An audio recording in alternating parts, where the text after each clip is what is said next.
thanks for what you do with your podcast and all the rest. You're doing a great job.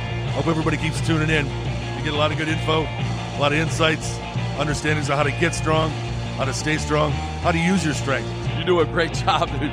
You make things better than they are in real life, I think. If you don't follow Massenomics, y'all do it. Social media, website, everything. Massenomics.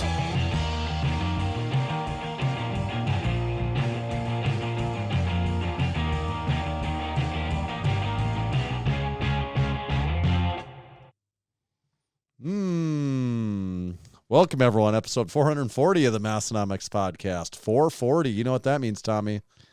Yeah, that's a lot. Stainless steel. That's a kind of stainless steel. If you liked watching Sword infomercials at 1 in the morning in 2002, you know all about 440 stainless steel. What's the drink spotter made of? Not that. 5250? Like 8052 or 50. What'd you say? Yeah, you said it right. 5250? I think that's right. 12 gauge. We're past 12. That number doesn't work anymore. Let's see. Drink spotter XL. 5052. Aluminum. 5052 aluminum. Yep. Aluminum. Aluminium. Yep. That number doesn't quite work for us yet. Yeah. Okay. So 440 of the Massenomics podcast. And I feel like giant elephant in the room. We just need to get this out of the way right now. It's been a while.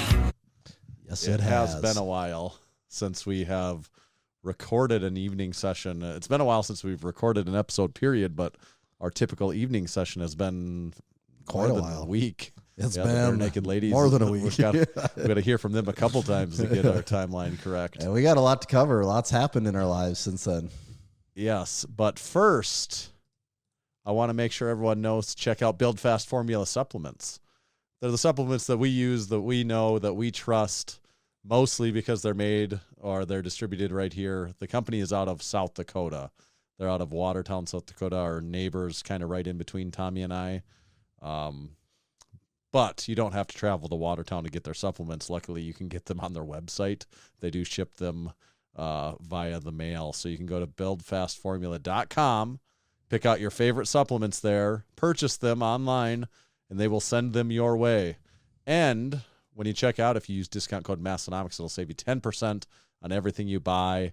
If you sign up for a subscription on any of their products, you save an additional 10%, so you can get 20% off total. They've got their Vaso Blitz. Their Full Blitz is their fully loaded caffeinated pre-workout formula. Their 80-20 protein. Actually, hear that they have creatine monohydrate. I was going to say, it was announced. It looks do like they have today. it now? It is on the site. Oh, it is on now. Mm-hmm. Okay, yeah, that's actually breaking news. I kind of buried the lead on that. Creatine monohydrate. I'm gonna have to buy some Build Fast Formula creatine monohydrate just to stay on brand, I think. Yep. It's gonna be my next move. Yeah. Check them all out at buildfastformula.com. This episode is also brought to you by our friends at Texas Power Bars. Tanner and I both love a good Texas Power Bar. And you know what we love more than a Texas Power Bar? We love a Texas Power Bar that's $50 off. That's right. I didn't stutter. $50 off right now. TexasPowerBars.com. You can save $50 on the All-American Bar, the Texas Bench Bar, the Texas Bodybuilding Bar, the Texas Deadlift Bar, and all of those bars are available in Cerakote options, and they're bare steel and black zinc for most of them as well. So Texas Power Bars, man, when these things are going on sale, you got to take advantage of that because you're saving some moolah. And a lot of the colors, especially in the Cerakote, the colors will sell out. So make sure you don't sit around and wait on that one. TexasPowerBars.com. Looks like no code needed. Just throw that thing in your cart and make your gym even better. Thank you, Texas Power Bars. Thanks, Texas Power Bars. All right, episode 440 of the Massenomics podcast. We're going to have big Dr. Seth Albersworth on here in a little bit later. But first, we've got a whole bevy, a full rundown lineup. Probably more than we're even going to be able to get to if I had to. I can tell you right now, we're not getting through all this tonight. No, we're not going to get through all of that, are we? First things first, are you drinking anything over there? Yeah, I'm just some cough syrup. Trying to stay as hydrated as I possibly can, but I'm using the heavy lager cup. Real classic item right here. Underrated. The one larger than a pint. That's a 22 ounce. I was going to say, are these 22 or 24 ounce yeah, cups? that's a 22 ouncer. Mm. Also an underrated logo. I've been on record with saying that heavy lager logo is one that's in the vault, but it's a good one. Yeah, it's good. What do you got cooking up over there? Well, when in Rome, I figured it was episode 440, so I going with a Kona Big Wave. Baby. For some reason, a brewski I just opened it up, and every once in a while, a brewski's just calling my name. You ever have that feeling before? Dude, I've had that feeling a lot. Yeah, that's good. Actually, okay, sometimes I have a new favorite IPA. Kona Big Wave is good, but it's not my new favorite IPA. My new favorite IPA, and actually my new favorite thing to do, this is just my new favorite experience altogether, and it's not new. It's not the first time. It's not like a new novel thing, but just this exact scenario, this is going to be a very Western Northeast South Dakota specific scenario. Okay. So Tommy, you'll get get it. A lot of qualifiers here. Yeah. Tommy, you're going to get it. Some people listening will get it, but we have enough people travel here every year that they can mark this down in their stop map next time. My wife and I, what I really like to do now, we can just get away with it. Our baby now is getting old enough that we can turn the monitor on after everyone's asleep and just leave our oldest awake on like a weekend, like say a Friday evening, once everyone's in bed, and he can just like be up as the hall monitor. Yeah, be basically the hall monitor. And then we can go to our local pub, which our most local pub is Schwann's Recreation. Oh, yep. Classic. And I go there. Best patty melt in town. Did you know that? They have the best burgers. One of what I was going to say is they have some of the best burgers in town. They might have actually just the best burgers in town. I get their triple cheeseburger. Oh, it is ridiculous. They have a lot of different flavored burgers and stuff too, which are fine. But their regular burger that you just get like lettuce, tomato, pickle, onion on is so good. I'm not even sure. I just Chuck from the gym. Went with Chuck one time because they go there quite a bit. And he's like, dude, the patty melt, it's the best patty melt you can get. And I got it. I'm like, yeah, they don't get any better than this. And that was the only thing I ever ordered. I've never even had any of their other burgers. I've only had their patty melt. So I'm like, it's that good. Regular cheeseburgers are like I don't even know how they are as good as they are. But I get that. And my new favorite IPA is Shiner Bock, which I've always liked Shiner Bock, but I've just really decided that's my new favorite IPA as of late. So a tap Shiner Bock with one of their triple cheeseburgers on like a Friday evening. Sounds pretty damn after good. all the kids are asleep, and like we can just sneak out for a little while and come back. I'm just like, that's my new favorite in there thing. with all the regulars. They're like, oh, these assholes again when you guys well, walk and that's probably what someone listening wouldn't understand is what this is very much a hole in the wall. I can almost guarantee you, I could like as much as it exists. I could name I don't know their names, but I could basically tell you what chairs and who will be sitting, describe the people that will be sitting in these chairs, because they're in the chair every day from like 3 in the afternoon until like 8 at night. And that is exactly what that place is.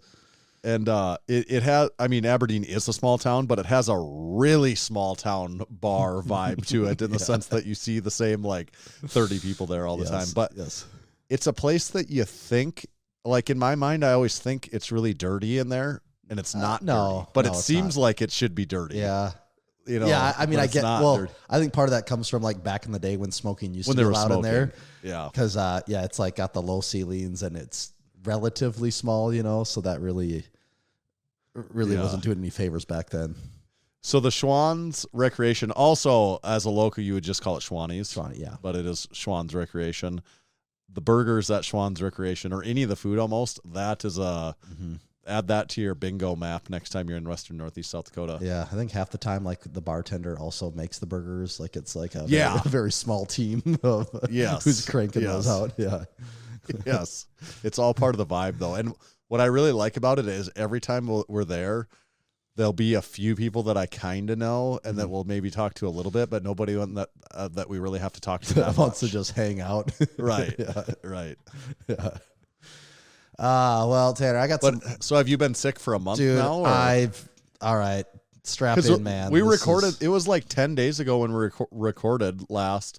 And in that recording, I just listened to it because I was scrubbing for clips.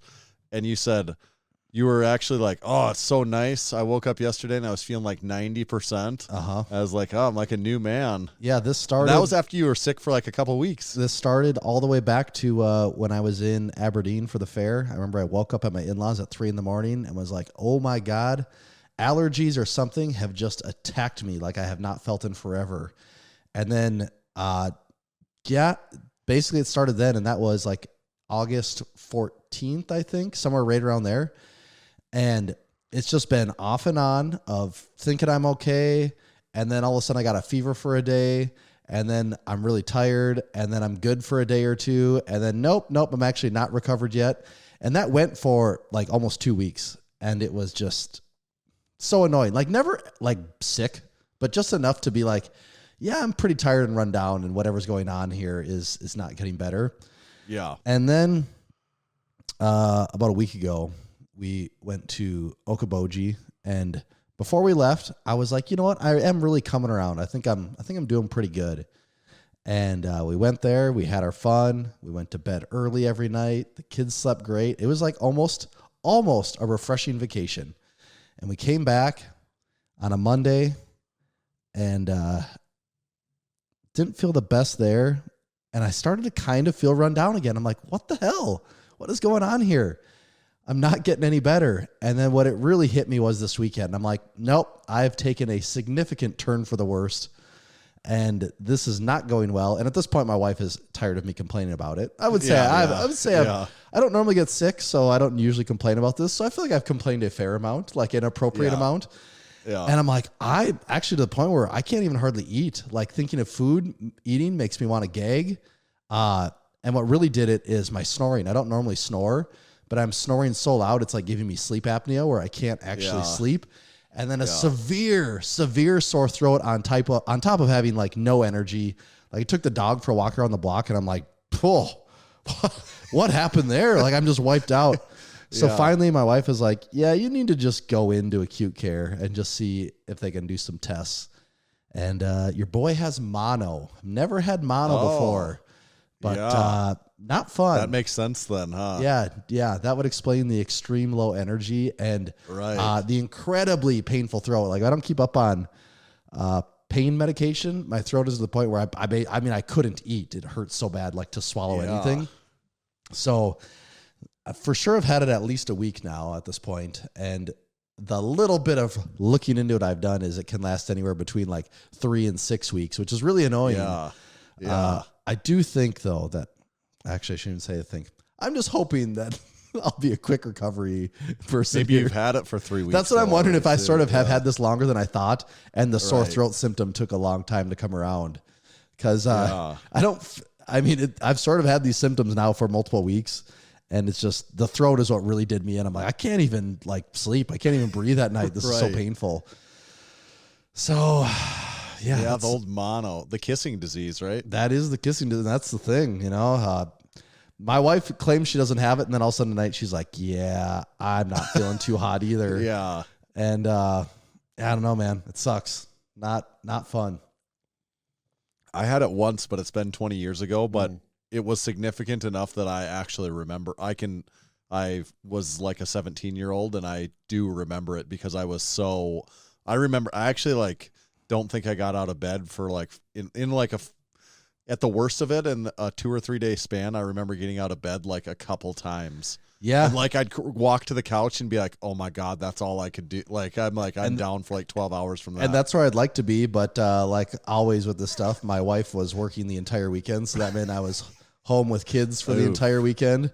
And then because I was home with kids for the entire weekend, when I felt maybe better, that meant that the grass was way past being mowed. So then I had to mow the lawn today, which was like taking baby steps with it. Like, all right, we'll do this really slow. Yeah. And so it's one of those things I've noticed, like, when you get to be an adult, being sick, none of life's priorities go away. So it's been a real pain in the ass. Someone's still got to cut the grass. Someone's got to mow that lawn. Yeah. So do you think it's as bad as ever right now, or do you think you're on a backside of it? You know what? If I really do just keep up on pain meds, it's tolerable. I just feel like I'm kind of brain dead. Yeah. Because I do not, like my even when I'm laying in bed, my thought process is just a constant thing of like me snoring and waking up. Like I don't actually think I'm sleeping, which is not helping either. Right. Yeah, I don't know. We'll see in a couple days. I'll have a feeling in a couple days. You know, the last 3 weeks haven't given me enough way to feel it out. The next 3 days maybe will give me something. I haven't been sick, but it is prime allergy season for me. And no allergy medicine. I don't even know if any of it does anything. And Really? I'm just like, is this just a sugar pill? Maybe it helps. Maybe I would be, because I take it, but maybe I would be way worse without it. You know, like maybe it would be terrible then. But it's like my wife tonight goes, I'm really sick of you having a tissue with you all the time. And like my pants pockets are always just like full of tissues because my nose runs all the time. Like I have to lose like several ounces of fluid through runny nose like every day, which isn't that big of a deal. But after a while, I'm just like, please stop. Yeah, Like it's I think Western Northeast South Dakota allergies are different. I don't know if it's just because of the just the crops that exist in so much more abundance there or what, but it is different up there. It's getting me good right now. What do we got? We got accents. We got jet skis. Oh, okay. Lines in the sand. Well, Chimps. Okay, dudes. I can knock out a couple of these at once. So Okay. I'd love to get, we have a lot of Iowa listeners, a lot of Midwest people in general that listen and are in the Discord, so they can weigh in on this. When we went to Okoboji, so we usually go to Okoboji, Iowa. It's in the way northwest corner of Iowa. We usually go there every year once in the summer. It's a real lake destination. A lot of people from all over go there. And one morning we go to a donut shop. And lots of people, very busy, lots of people coming in and out, doing their thing and having conversations, all the typical Midwest small town conversation you would expect to have at any cash register with anyone. And my wife is like, what is with all of these Southern accents here? I'm like, what are you talking about? She's like, everyone has a Southern accent. And I'm like, you are insane because I have not heard a single Southern accent. So I don't know what you're talking about. She's like, I'm telling you, it is. It is like there's a Southern accent here. I'm like, yeah, okay, whatever. So we're like, while she's saying this, we're kind of packing up our stuff. Her and the boy, they're ready to go. So they get going. I got my daughter and we're kind of doing something. And some guy comes over, sees my little daughter and says something about like, oh, you like the donut? Whatever he says though. And it is with the craziest Southern accent. I'm like, well, this guy is clearly from the South. Like, I'm just like, what timing though that my wife said that and then leaves and not even 30 really seconds later, this guy says it. I'm like, you know what? This guy has to be from the South. We're walking out and he's walking out with us. I'm like, I'm going to see what his license plates are when he gets into his vehicle. And he gets into his vehicle and he has Iowa license plates. And I'm like, what the hell is going on here? And that was not the first time that happened. Multiple times throughout the weekend after that, I'm like, dude, these are straight up Southern accents. I don't know if there's a dialect in Iowa that I'm not familiar with, but or if maybe people from the southern portion of Iowa have a different drawl than they do up north farther. But man, there's something there. I don't know what it is, but there is something there.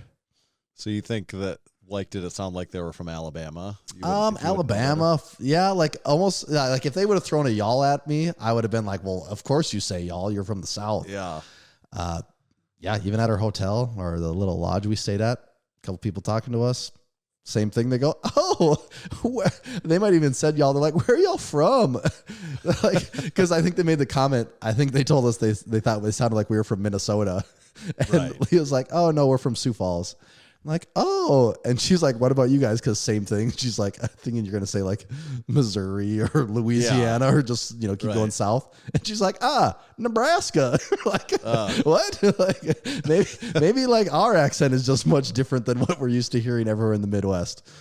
So, well, those Southern Midwesterners, they're on a different plane of what we got going on here. That's true. We'll have to get some Iowans.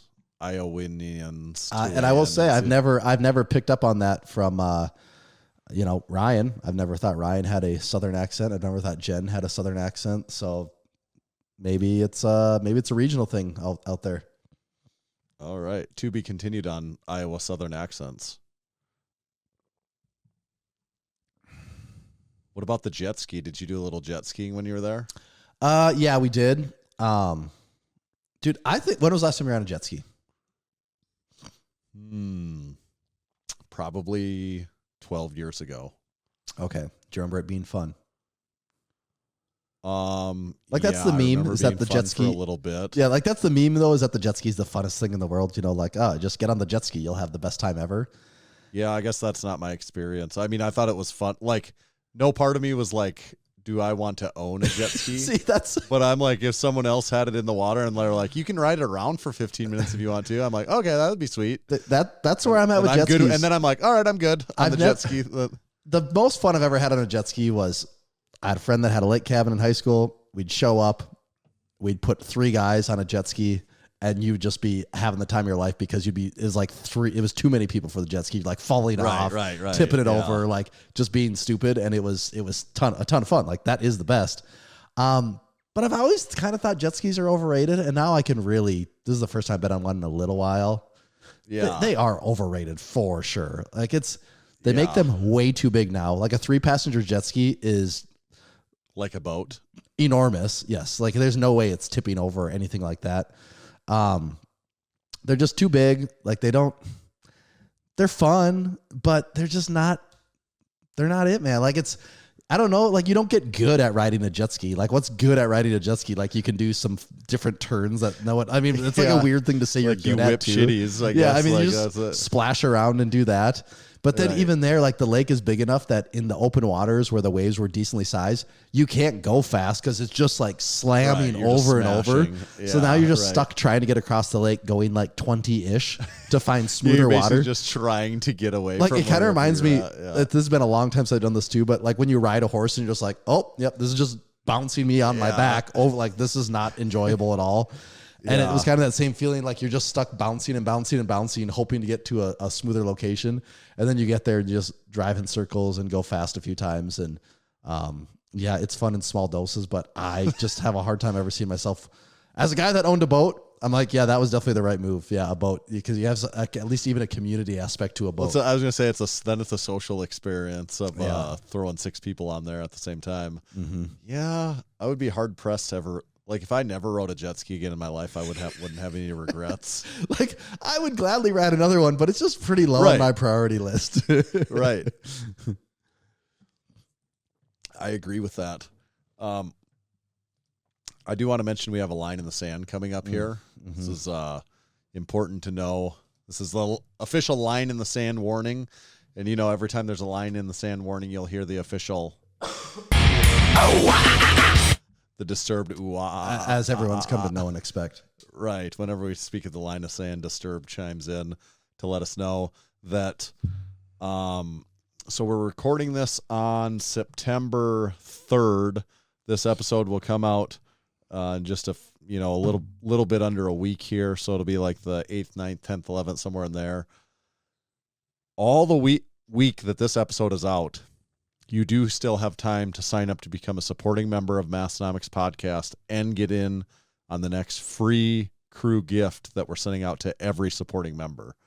If you wait any longer than this week, it's to be determined. We don't know the exact date just yet, but you're going to be pushing it. That line is moving quickly.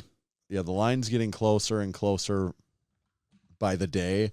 So what I would strongly encourage, if you've been a listener, you've been on the fence about joining up, about signing up to become a supporting member of the show, now is the time. It's very reasonably priced. There's multiple supporting membership level options, something for every budget in there pretty much. And you get access to our online Discord community. That's the only way you get in on our Discord. You get a discount code that only applies to supporting members. You get access information on early drops whenever we have stuff coming. Sometimes you get secret stuff that's only available to you guys that are supporting members. A whole bunch of stuff that you get in on. Also, our supporting member segment that we talk about here that I'll actually just transition this right into. But the big point being the line in the sand is very close.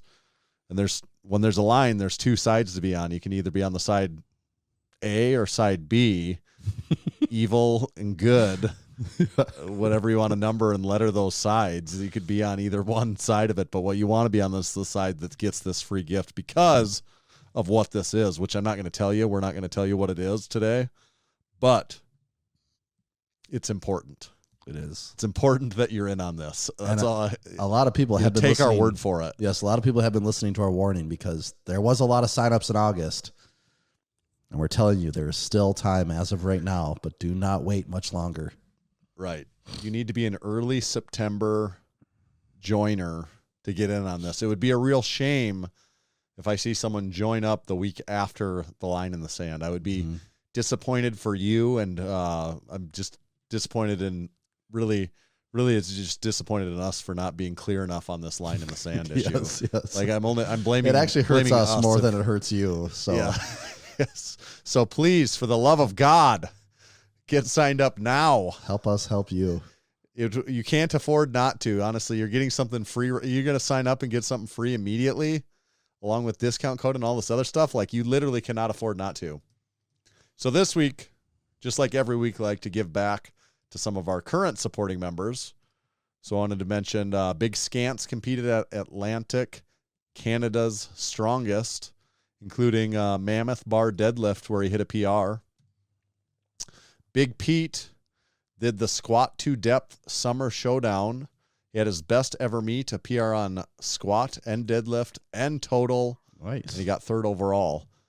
Big Daniel in Arizona competed in a powerlifting meet, and he said he hit comp PRs. So well done, Big Daniel, on the comp PRs. Doesn't get much better than that. So thank you to all of our supporting members. Good work, everyone. Should we do an ad here? Yeah, we got a little bit of time, so might as well. Okay. All right. Juggernaut AI. Have you been able to even be training at all, Tommy? Juggernaut AI? Last week, I'm like, for the first time in my life, I had to actually just start scaling back my workouts mid-workout because I'm like, I can't keep up. I don't know what's going on. Like, it went from feeling so good, the bridge block was feeling great, to being like, yeah, this is a real challenge. So I had to bail out on a couple workouts early last week. Yep. And now this week, I think I actually just need to just take some time off because I'm like, I'll probably do some push-ups and things like that, but I'm not sure the value in going in and squatting like 185. I mean, I can't do high reps. Feeling trash from it. I mean, and it wipes me out for a significant amount of time afterwards. And yeah, so I think I just need to lay low for a week or two, and then I might start the bridge block back up possibly, or I might just go into hypertrophy. We'll see. That's the beauty of Juggernaut AI, is the personalized workouts, whether you're struggling with mononucleosis, seasonal allergies, back pain, children. Yeah. Whether you're suffering with children. Bevy of ailments. It can work around you and your schedule. You can change your training days, number of training days per week. It's actually becoming more and more customizable the longer they go. They keep putting out amendments, additions, improvements to the program, the layout, the structure. There's a lot of variety and flexibility depending on what your goals are, and it tracks and grows with you. So the longer you use it, the better it gets. I'm a firm believer in that. That's a real thing. The longer you use the app, the program, the more history you get in there, and the better it gets for your needs. So you can set it up for a powerlifting program or a power building program with the idea of peaking you for a meet day or a testing day and getting your squat, bench, and deadlift numbers up. Check them out at juggernautai.app. The most important part, discount code Massenomics will save you 10%, and it'll give us a little bit of a kickback also. So it's great for everyone. Everyone's happy. juggernautai.app. Don't you want to make us happy? Yeah, come on. Think about us.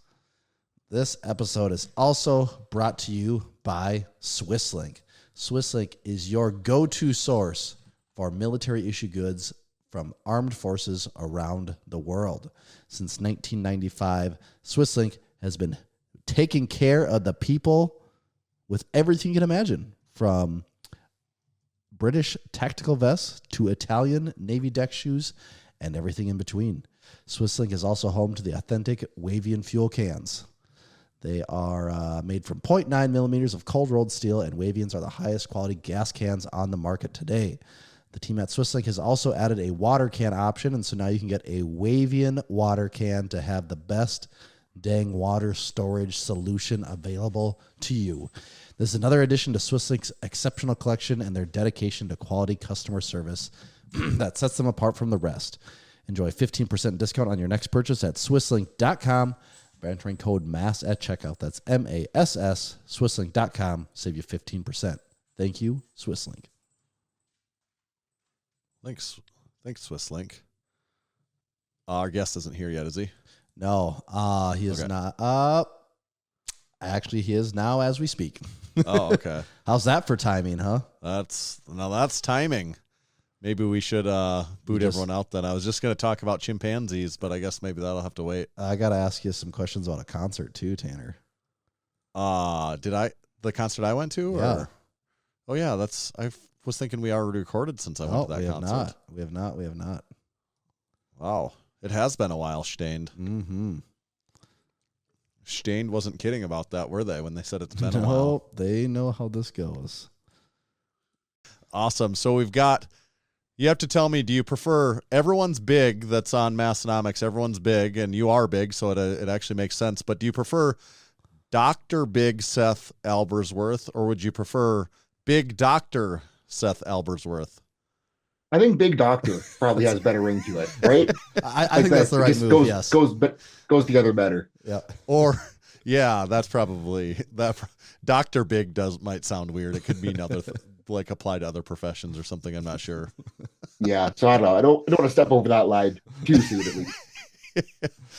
Okay. Yeah, we are excited to get you on. You've been one of our more requested guests as of late that everyone says you need to get Seth on the podcast soon. So obviously you're everything you've been working on and doing is working. You're getting out there in the ether quite a bit that everyone's picking up on your stuff, it sounds like. Yeah, it's wild how much stuff is gaining traction right now, which I'm really stoked on because, I'm putting it out because I think it's not that stupid. So I'm glad that it's at least getting picked up a little bit here and there. And I haven't been on a podcast in a very long time. So I was excited when you guys DM'd me. So stoked to be here. Awesome. Yeah, you've been on Table Talk at least a few times. It's I think right too. That was the last podcast I was on, and that was like right before we moved back to Canada. So that would have been like almost 2 years ago now. Oh, okay. So I feel a little bit underprepared for the whole situation, but then you'll fit in just right here. Yep. Is this video? Yeah, Yep. Yeah. This will be on YouTube also. I'm just going to warn everyone that the downside of Canada is that it's only hot for 2 weeks of the year, so no one has AC. So I'm in my office with zero airflow. My stupid studio lights are blaring on me. So I'm going to get very sweaty during this. So if you aren't watching, make sure to be watching. I was going to say, I think a lot of our viewers would think of that as a bonus. So yeah, exactly. Gotta pump it up, get the YouTube views. Yeah. So background, you competed in powerlifting in probably just about every class of powerlifting that there is. It looks like raw, maybe some single ply, multiply. Maybe you have a conjugate bias training background. I'm not positive. We'll get to that. But then also you're I think doctor of chiropractic. You can tell me what I had wrong and what I'm missing in that little quick couple. I think pretty much you're spot on. I think the only thing is I have done single ply, but I've never been good at single ply. Okay. Single ply was just this little I did a bench only meet, then I did one full meet there before I transitioned from raw to multi the first time. So it wasn't I am by no means a single ply expert, but okay. And then your wife also powerlifts or powerlifted and works with you maybe possibly too. Yeah, I want to say that she's an asshole, but I shouldn't call her an asshole in the vlog because everyone's oh, your wife also powerlifts, and then they find out that she's better at it than I am, and then they're like, oh, sucks to suck, loser. So she's actually a better lifter than I am. She's at least a couple hundred spots ahead of me on open powerlifting. So okay, got to put that out there. So I'm curious, did you two meet through powerlifting, or did one of you get into powerlifting first and the other followed after you'd already met? So I don't know how to start, where to start, but I think our very first interaction was she followed me on Instagram in 2013. The early days and of I was Instagram. Oh, sick, a hot chick followed me. I'm going to click follow back. And that's where it all started. This is the way. Yeah. And then it was, I think, 2017 or 2016. I forget, 2016, 2017. She was already sponsored by Elite FTS. I was going to a seminar to Elite FTS, and I met her at that seminar. We started talking, and then 3 years later, finally unfriend-zoned myself, I guess, and got the job done. Excellent. And then, do you two live in Canada now? Then you are back in Canada? Yes. Yeah, we're just outside of Calgary. Okay. I think you guys have had Bryce on before, so we're like 45 minutes north of Bryce. Okay. So we're from South Dakota. So we're not probably, I mean, it would be a haul still, but compared to some of our counterparts in the States, we're not that far away from you. Yeah, I honestly, I remember like on the drive back, we went from Florida to Ohio to do table talk and then kind of stay there for a little bit and train. And then I cut through South Dakota before hitting Saskatchewan. Okay. Yeah. And I don't know if this is gonna come off the wrong way, but like my only memory of like the Dakotas was like how freaking, because it was middle of December, like it was freezing, like just winds and snow, and like the roads were horrendous. And I remember like crossing the border to Saskatchewan being like, I've never been in Saskatchewan and thought, wow, these roads are nice. That was my middle of winter impression of the Dakotas. That's probably really fair depending on what you caught. Like that's definitely what it's like sometimes. Mm-hmm. Yep. Looks like you're driving it was to like nowhere. Yeah, it was like hundreds of miles of like being stuck at 20 miles per hour in just bumper to bumper traffic, just nothing. And it's like one of those things where like that drive back from Florida to Canada was such a short time of my life, but because it was like so like just endless and just like mind-bogglingly frustrating, it feels like it was like very significant. Yeah. So what your Canada, US back to Canada, I mean, will Canada, do you picture that as forever home base for you, or would you ever come back to the States at some point in time semi-permanently, or what's your goal there? If you asked me this when I was still in Florida, I would have said hell no. But now that I'm back in Canada after that experience, I do prefer it here. And I think a lot of it is growing up more so than anything. And I like when I was in the States, I first went to the States because I thought that I needed to be somewhere to accomplish my goals. And I think that what I kind of realized down there and realized coming back is that if I'm where I am, no matter where I am, as long as I'm doing my shit, I'm going to be able to do what I need to do. And it doesn't really matter where I am or what the situation is, because I can make the most of it. And I think like moving back here and kind of being forced to come back here because of the visa situation after school, I think like the biggest benefit is I just realized that it doesn't matter where I am and I can do it. And because I found that here, I want to continue making it work here. Yeah, that makes sense. I could see that for sure. It's like the whole reason of going back to school was like I went back to school because I was jacked up and thought that I needed to do this to be able to power up again and get better. And like even though it did kind of work, it didn't work out in the way that I thought it was going to. So I was expecting to get told this magical secret at chiropractic school, or like be around better lifters and get told how to do the magical thing with training. And it wasn't really anything magical. It was just learning how to better manage my own shit and do a better job for me rather than being dependent on someone else. Yeah, I'm still looking for that one magic tip too. So if you do find that, just make sure you tell us.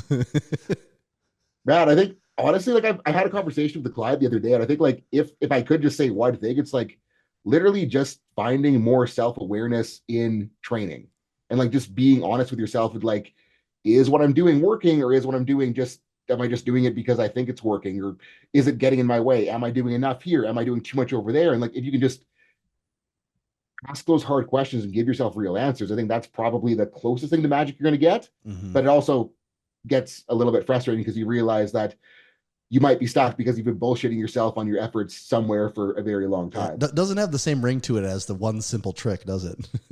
Yeah. Like I think like that's like my biggest kind of struggle with like the YouTube side of things is like everything I'm kind of preaching in terms of like how to be a better lifter is do more of the right shit for longer. And that's not really a fun sales pitch, but I think it's like the most important thing that I can hammer into young lifters, because if I just heard more of that instead of just chasing bullshit around, I'd probably be less jacked up at this point in my career. Yeah, so. You're probably right. On the training, we've got a lot of not training related questions Yep. to ask you. Which is funner for me because like right. I that's all I get asked about. So we'll get you off some of that, but just to get a couple of the training things out of the way, at least in our light of it. Here's a training thing. If you could describe conjugate training in exactly 3 words, and only 3 words, you only get 3 words. What 3 words would you use to describe conjugate training? Can I preface into the 3 words? yes, you could do that. We'll allow that. Yeah, that's fair. Some context. So what I'm trying to answer with conjugate training is what you need. That's my 3. Okay. And the reason I say that is like looking at it as a general philosophy, the big thing with conjugate, and I don't want to get into the nerdy definitions of whether it's conjugate or concurrent or whatever bullshit, but what it fundamentally comes down to is having a big toolkit with a lot of tools in it so that you can select the right tool for what you need with where you are in training in relation to your meet. And like everything I do, I define as conjugate, but it doesn't look a lot like what a lot of people think of as conjugate because I'm not doing a ton of weird exercises. I'm not doing a ton of box squats for the sake of doing box squats. I'm more trying to think like, how can I best set up this lifter with where they are to get them to where they need to be? And if we can just focus on what a lifter needs, I think we can make it work very, very, very well. And obviously there still is the elements of having heavier lifting on one session and having some lighter, faster lifting, having rep work all in there. But I'm not just like sticking to that this is how we have to lay it out. I'm trying to manipulate the different elements to best fit where I am or where a client is or where whoever I'm trying to talk to, what they could be doing better. Yeah. I think like, yeah, go ahead. I think like having that philosophy also makes it valuable too, because I'm able to, take someone on like the injury side of things, no matter what their coach's philosophy is or what their philosophy is, I can then kind of like make my shit fit inside of what they're doing a little bit better versus if I just had this dogmatic, this is how it must be done. Yeah, I think so too. Which is kind of more of a philosophical definition than like a firm definition, but like that's how my brain works. And if I focus on more having like a solid philosophical foundation, it's like the physical then manifests a lot easier, a lot smoother. Yeah. What I think about when you explain that, how I process that is what it reminds me of is people like to put others into or get put into these specific boxes of conjugate or linear periodization or RPE based training or whatever this is. But at the end of the day, anyone that's using any of it effectively, which a lot of it can be used effectively, it's kind of like reverting back to the same general ideas. A lot of what you were just explaining that, where whatever style of training you lean into, like the more basic high level stuff is going to be really comparable between any of the forms of that work well. Mm-hmm. And like something I say all the time is I don't think the program matters if you understand how to manipulate the program for where you are in it. Right. Because it's like looking at kind of my entire client roster right now, everything looks very, very, very different. Everything, like I have different frequencies, I have different loading patterns, everything, pretty much everything's different between almost every client. But it's like the client understands why we're doing it. I understand what I'm trying to accomplish with it. The client understands that, and they're able to execute, and then it works. And it's like we kind of just build off of what's happening, and we just kind of keep letting it go, and it turns into something pretty cool down the line. And like I understand that with that verbal diarrhea that just came out of my mouth, it probably sounds like it is a little bit overcomplicated, but when it kind of lays out and when you kind of have the understanding of intent and understanding of what you're trying to accomplish, you can kind of see it progressing week to week to week to week. It actually becomes quite simple to know, like, oh, we modified this exercises because we were falling forward in the squat. Okay, did it work? Sweet. We can either keep going until we need to do something else, or we can either modify it the other way to fix something else. And it just, like, having that fluidity makes it simpler in application, even though it may be more complex to explain. Yeah. What, as conjugate, a lot of exercise lift variations, you have a lot of different tools in your toolkit, like you explained. a question we like to talk about with anyone sometimes to get their opinion on this is, here's the scenario for you. You, a new person walks into your gym. You've never seen this lifter before. Your task that's given to you is you want to most accurately judge how strong you think this individual is, and you only get to see them perform one lift in order to make that assessment of them. What lift would you have them do for you to be able to hopefully most accurately gauge how overall strong that lifter is? What one lift would you want to put any person in through, and you judge that, watch that? Man, that's a fun one. And we've heard a lot of different answers on this from a lot of people. What I'm going off on this is like, I've been around a lot of very, very, very, very, very strong people, right? And I'm thinking like, what have I seen all of them be able to do that I haven't seen a not very strong person be able to do? I think like the thing that's popping up in my head the most is like, I've seen a lot of like freaky barbell row strength. And I think like if someone can do a freaky barbell row, I'd be willing to bet that they have a decent squat, a decent deadlift, and a decent bench. I don't think we've ever gotten that answer before. Nope, I think that's a new one. I think I can wrap my head around it though too. Yeah. Technical requirements, I don't know that there's a nice part about it is there's not a ton of you just tell even someone that's not super well trained, it's like, this bar is on the ground, you need to row it up to your chest and return it to the ground. That's part of judging it, I think, is seeing how they perform it, of course, what their technique is. That's an interesting one. I don't think that one's been discussed at all, has it, Tommy? I don't think so, but I do like that answer. Yeah. Because it's like, if someone walks in the gym and like they set up to, you think they're on a deadlift platform, you think they're about to pull 585, and they go and row it for a 10. Like, you're like, that guy's strong. Yeah. Kaylor Woolham is a guy that used to do really, really heavy rows. He's deadlifting like 900 and some pounds, but he would do like 400, 500, 600 pound rows. And it just looks crazy to see people do that. And like when Kaylor was doing that, Dan Bell and I got on that trade for a little bit. Like, I think it helped Dan's deadlift. It almost felt like it made my deadlift worse, because like my tendency in my deadlift is to kind of go out of my legs and kind of turn it into more of like a upper back, and I get too far behind the bar, and like cranking the shit out of those rows, it almost like made it too easy to go the wrong way in my deadlift. And it's like after doing that, it's like I got such a freaking strong upper back, and like my squat exploded. Like my squat like benefited hugely. Like that is what pushed my squat over 900 pounds raw. But it's like I fought with my deadlift technique because it was almost like I was too upper backed after getting really good at those. Okay.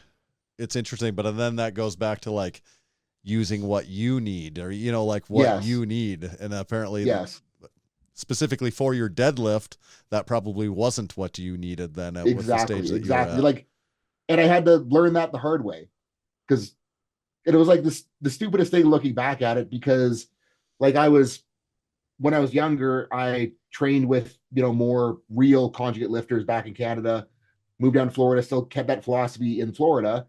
And like, I was like posterior chain freaking everything and yada, yada, yada, yada. Like my good morning was stronger than my deadlift. My barbell row was, way heavier than it should have been in relation to my deadlift. And then it's like, oh, you're just ignoring your quads. Like if you just learned how to use your quads in a deadlift, finally I can stay over the bar and actually get something to lock out. Yeah, I watched it. Must have been a reel or something where you're talking about quads, like not to be for raw lifting, not to be afraid of. Your quads aren't a bad thing. And like that's something that, like, being conjugate biased, I know like most people in raw powerlifting are like, no shit, Sherlock, of course your quads matter. But having like more the conjugate side of following, it's something that I run into all the time. Is like people are like coming to me with knee problems, and I'm like, hey, have you just what does your quad work look like? And they're like, quad work? And I'm like, well, buddy, that's what we got to get going on. And it's so funny because it's one of the things that should be obvious, but because so many lifters have heard it one way for so freaking long, they're afraid of the forward knee travel, they're afraid of the quads, that it's like one of those things where I feel silly for needing to say it, but I still think it does need to be said, because there are people that don't get it. Right. You're missing one of your important props that where you become pretty used to you seeing. Oh, there it is. Always within reach. Yeah. So what's the story on you? Like, how did you come up with that for the first time? And it's stuck around. It's pretty notable now. So I guess one of my pastimes that I just do to kind of shut my brain off from training and work is film photography. One of my favorite YouTube channels is called Grainy Days. And he had something stupid for a mic, like a mic holder one day. And I was like, I want to try something stupid for a mic holder. And it's just kind of, it's become my thing that it almost like makes it easier to like have the prop to like talk into. It like makes it easier to put on camera talking face. So it's something I'm rolling with. And it's just fun too. Cause like people are like, why the hell do you have a spatula? And my wife's like, where the hell did the spatula go? So, okay. Tommy, you better hit him up with the hardware questions. See what he's using over there. He says he's into. Yeah. Okay. Yeah. All right. So, what do you like to film with? What do you use for a camera and lenses? so like for like my like film photography stuff or like the actual camera and lenses? Well, do you do Like actual this guy. film, like film photography?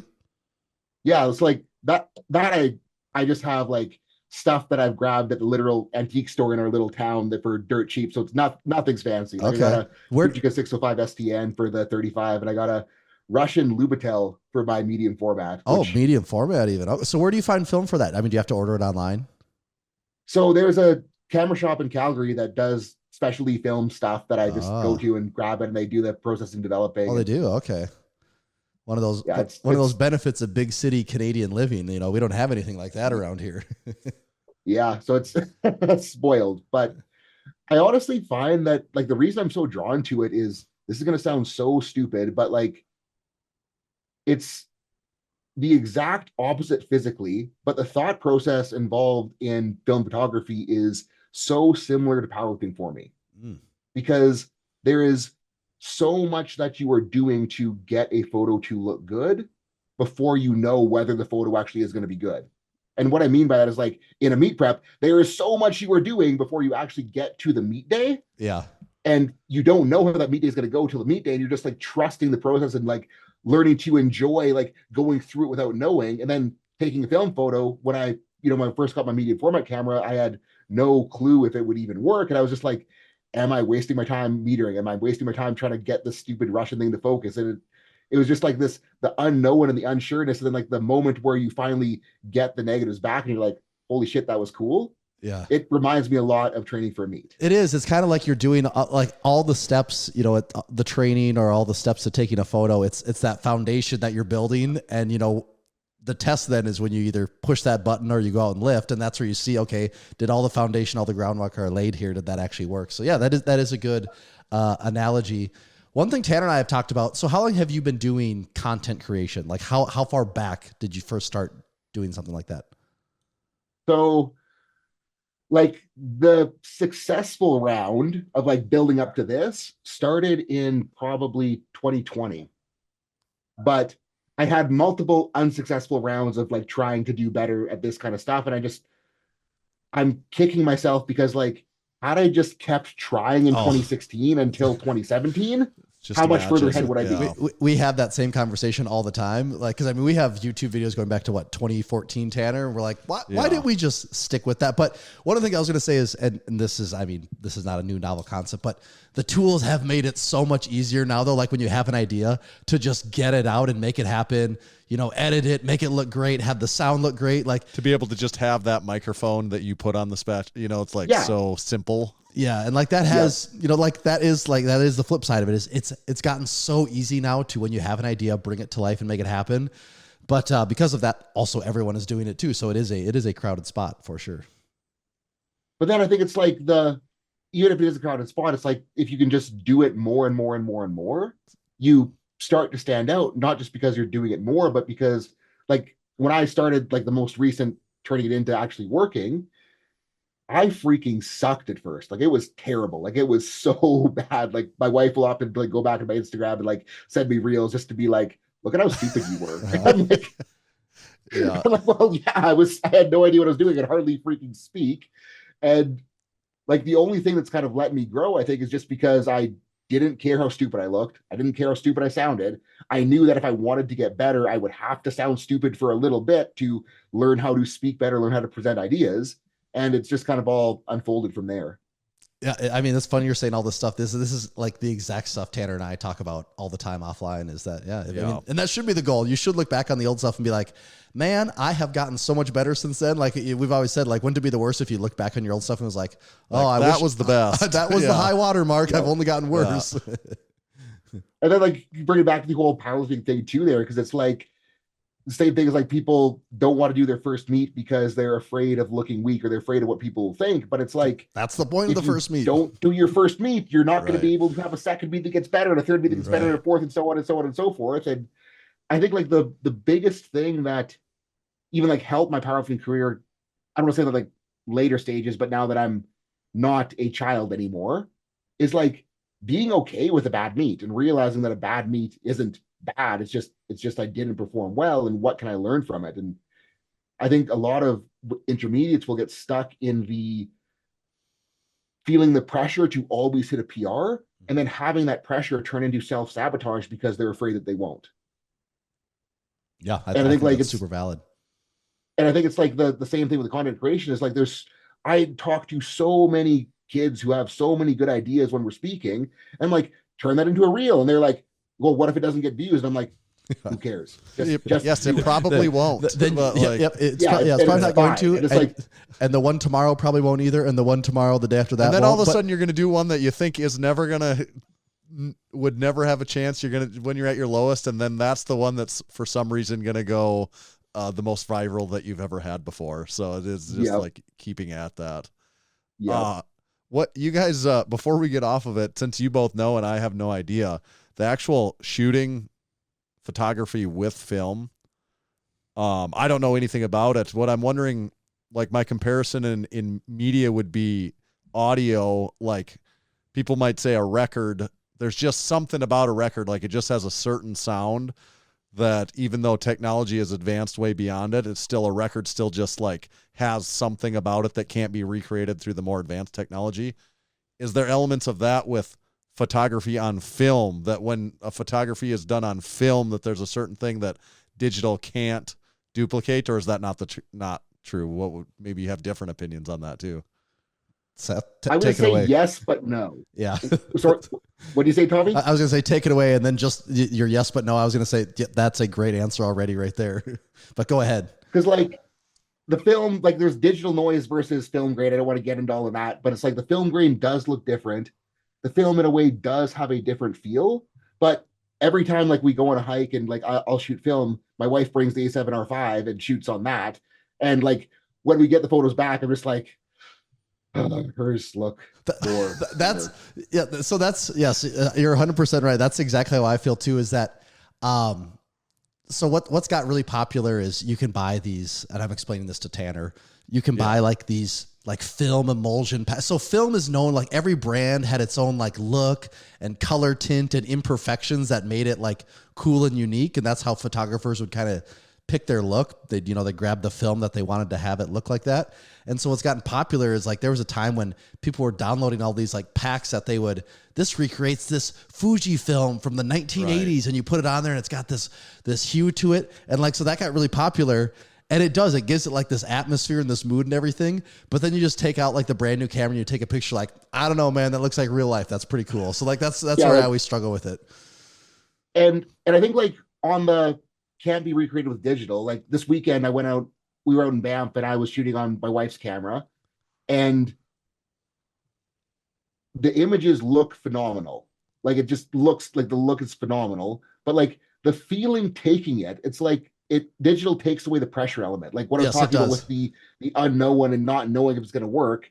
Like that to me is like what makes film exciting. Mm-hmm. Whereas like digital, you can take something that just rips, but it's right there. You can see it immediately in the viewfinder and you know it ripped. Whereas film, it's like you're trying so hard to make it good because you know you only really have one shot at it. And that's what can be recreated with digital. Mm-hmm. All right. That's that makes kind of like sense. yeah. So it's, kind of stupid, but it's So yes and it's- no. I get it. Yeah, yes and no. That makes sense. Okay. Yeah, because from a pure quality perspective, like digital's gonna whoop ass pretty much all day long, unless you're shooting on, something very large format with film in terms of quality. Okay. But I don't want to. I don't want to be the guy that carts around an 8x10. Who would win in a fight, you or Yukon Cornelius? I don't know. I think like I'm very disadvantaged in my fighting abilities at the current moment. So But that I'd probably does, tap out. In it 30 does bring up the seconds. question though, is like, what are Yukon Cornelius's fighting capabilities though? Like how Well, doesn't he I would carry like a assume- pickaxe with him or something like that? Yeah, like that's and he's pickaxing all day long. Like his shoulders got to work pretty well. So Yeah, he's also like he came from a period where, I don't know that a lot of people were training like Brazilian jiu-jitsu and stuff like that. So I don't know what he probably boxed like this, all old timey. So maybe his tech, maybe you'd have a one up on him just so like better knowledge.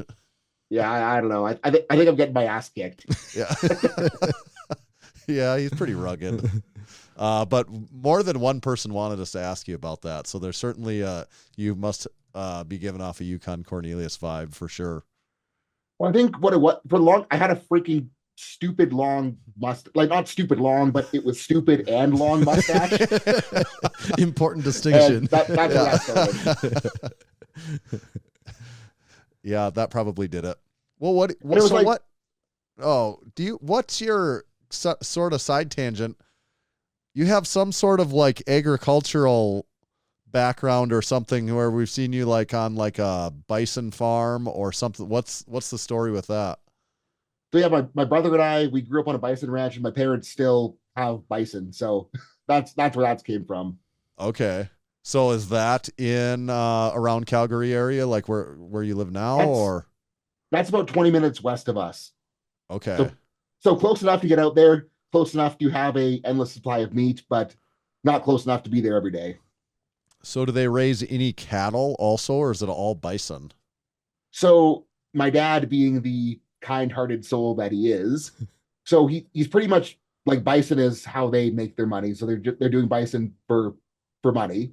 But if one of our neighbors has like an orphaned calf, my dad will take it in and bottle feed it. So he has like 6 or 7 like cow calves that he's bottle fed, and now they're just roaming around my parents' literal front yard, like in the yard, eating grass, eating bushes, pissing my mom off just because he wanted to bottle feed them. So are bison farms common out there? Is that, I mean, or are you guys one of the only ones? I mean, I wouldn't. So it's like they're not common, but it's also not uncommon. Okay. Because like I know of 3 or 4 within 100-kilometer radius. So there's a handful, but it's not saturated by any means. Right. Okay. Is that, would you say it's about like that out here too, Tanner? I mean, yeah, I know of a couple around. We're in a big agricultural community. Like ag kind of runs everything that goes on through at least like 40% of our state, pretty much. Yep. And I do know of I mean, cattle is huge in South Dakota, of course, but I only know of a couple like bison ranchers, so it's not common by any means. Like it's noteworthy if that's what somebody does, for sure. Yeah.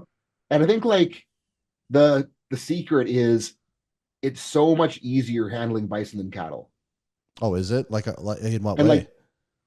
And it's like they're harder to set up. They're more of a pain in the ass to do anything with, but you basically just make sure they have food and water, and that's all you need to do. Okay.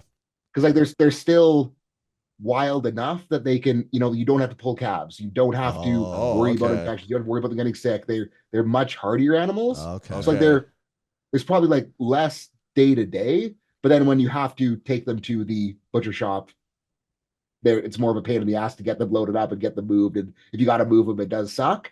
But the day to day, it's a little bit less stressful than cattle. Are they temperamental in the way that you guys wouldn't want to be in a pen with them, or are they not too bad? So again, like with my dad and his bottle feeding thing, he had an orphaned bull calf like probably 6 years ago because I bottle fed him before we went to Florida. And that calf is still in the pen. And it's like, because that calf that we bottle fed is tame, he almost like keeps the rest of the herd calm. Oh, So like, as long as it's someone that he's familiar with, like the herd is pretty calm. If there's strangers in it, they get kind of a little buck wild, and I wouldn't want to be walking around in there without being near the tractor. yeah, because that's the thing. Like with you always hear at Yellowstone and everything. The buffalo are out. Like, yep, do not get too close to them because they will attack, and they are way faster than you could ever think. Yes, it's freaking terrifying when they run. Like if they're stampeding like a quarter mile away from me, I'm like, get in the truck. It's so scary because it's like you could like they're a quarter mile away. You just like feel the ground shaking and the thud, like it sounds like thunder, and you're like, yeah, they're much larger than I am. Yeah, does anyone ever call it buffalo? Yeah, like they're interchangeable enough. How about like Yeah. what's funny is my dad had another bottle fed one a couple years ago that he was trying to saddle and ride. Oh, really? Wow. He was like, have you guys ever seen the Guy on the buffalo? See that? Okay. My dad actually like found the guy on the buffalo, talked to him, tried to figure out The actual guy how to on the do buffalo. this. Someone Yeah. showed me that for the first time at least 10 years ago, and we spent days watching it on repeat. That it was like the Yep. most insane, hilarious thing this is probably in like 2012 or 2013 YouTube, and Yep. we watched it so many times because this guy in a buffalo. I am not familiar with this at all, and I typed it in, and Tanner, 2011 is when it's on here, and this The looks guy like on quite the video. Buffalo. Where is the guy from, or what? I don't know. I just know that my dad got a hold of him. He then got all of the information. He's like, I'm gonna ride this buffalo.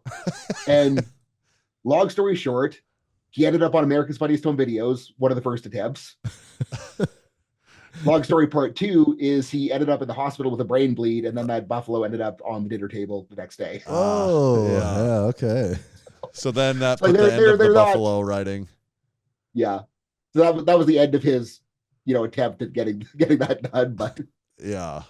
Do you have they can be a little bit angry if they want to. Yeah. I've noticed, I've always said bison, but a lot of people around here, more because of North Dakota's mascot, they'll say bison. Do you have any distinction there between the two, bison versus bison? I mean, I have never heard someone go bison. So Right? Isn't that what they say, Tanner? Don't Like they say with a bison? Z. They where with it's a more Z. like spelled as a Z is what. And I always thought that was really weird. Yeah, people definitely say that sometimes. I mean, I'm okay with it. I'm not gonna be like, no, that's wrong. Oh, you're not but going to take a hard stance against them? Yeah. It doesn't feel right. Yeah. Yeah, I don't think that's the way I ever say it, but it's not uncommon to hear people around here say that. Okay. All right, that's great. I'm really glad we talked about the guy in the buffalo. I'm going to have to watch that when we get done with this tonight. Yep.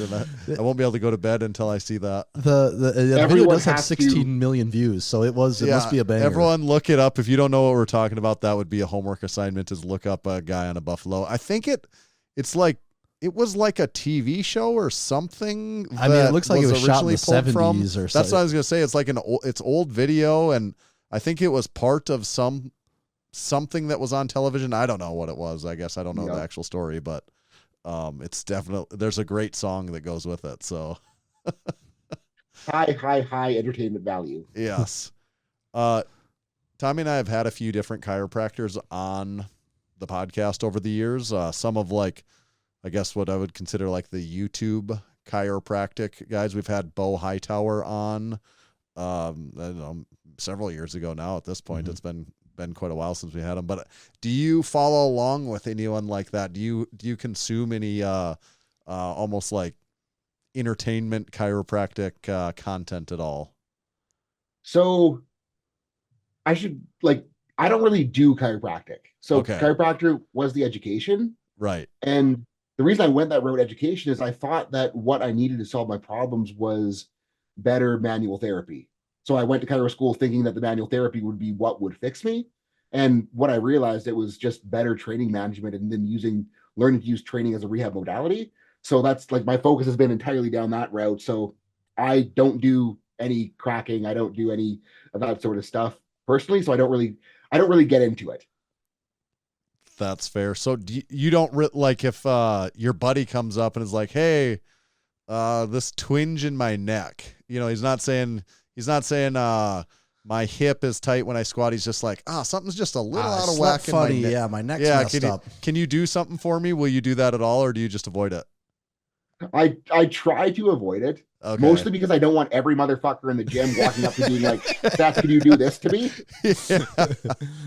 Yeah. But the other reason too is like, again, I don't want to speak poorly, but like the big thing is like cracking a joint.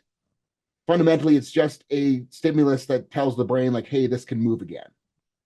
I would much rather, like, if someone has a twinge in their neck, I'd much rather like figure out like, hey, can we play with an isometric? Can we play with motion? Can we play with an exercise that would then resolve this, then could be trained upon to continue progress rather than needing to come back to me to get another crack. Are you familiar with the ring dinger at all? Yes. Terrifying. Do not want. In school, we actually had someone buy a Y strap and we're all like screwing around with it just to like see what it felt like. And it was so scary. Would not recommend. You watch the videos on YouTube and it looks absolutely terrifying. I remember the first time we came across those, we couldn't believe that it was a real thing because it just seems so out there. You know what I think the biggest thing I learned in chiro school is how freaking resilient the human spine actually is. Because like if it was as fragile as every asshole wants to think it is, like everyone that makes it through chiro school would have been dead. Because like there is some very, very, very messed up stuff that our necks and our spines are subjected to while everyone's trying to learn how to crank on each other. And like that's like the big takeaway is like, I didn't die from that. Like I'm pretty okay. So okay, because you do take maybe a slightly different approach than what, you know, if you were to tell someone you're a chiropractor, you know, your methodology is maybe different than what someone traditionally thinks of. Like if you're meeting someone for the first time and they say, what do you tell them you're a chiropractor or how do you explain that?